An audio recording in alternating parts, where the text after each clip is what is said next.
প্রশাসনের নজরদারি ও হস্তক্ষেপ না থাকায় ঝিনাইদহে যত্রতত্র ইজি বাইক পার্কিং করছেন চালকরা। এর সাথে যোগ হয়েছে ব্যাটারি চালিত রিকশা, ফলে ভোগান্তি পোহাতে হয় সাধারণ মানুষকে। ঝিনাইদহের পোস্ট অফিস মোড় থেকে সরাসরি যুক্ত হচ্ছেন প্রতিনিধি ইমন হাসান। ইমন হাসান, রাস্তায় যানজটের বিষয়ে কিন্তু আমরা জানি যে সবচেয়ে বেশি ক্ষতিগ্রস্ত হয় কিন্তু সাধারণ মানুষ, সাথে আরও বেড়েছে আপনার যত্রতত্র ইজি বাইক পার্কিং এবং অটোরিকশা চলাচল। এই বিষয়টা নিয়ে আপনার কাছে আর কি তথ্য আছে আমাদেরকে জানাবেন। ধন্যবাদ। আমি ঠিক অবস্থান করছি ঝিনাইদহের পোস্ট অফিস মোড়ে।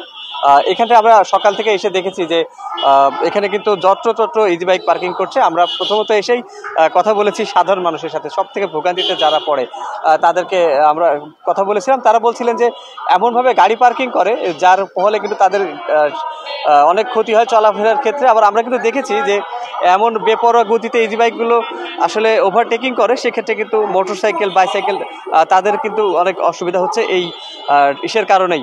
তো ইজি বাইকের সাথে কিন্তু ভোগান্তির মাত্রা যোগ করেছে কিন্তু ব্যাটারি চালিত রিক্সা। আমরা একটু দেখানোর চেষ্টা করছি যে দেখেন মোড়ে কিন্তু জ্যাম করে ফেলেছে এই রিক্সা বা এই যে ব্যাটারি চালিত রিক্সা এবং ইজি বাইক যেগুলো আছে সেগুলো। তাছাড়া এখানে কিন্তু ট্রাফিক পুলিশ থাকার পরেও তারা কিন্তু এই হার মেনে যাচ্ছে শুধুমাত্র এই তাদের বেপরোয়া গতি এবং তাদের সেই অবুঝতার কারণে।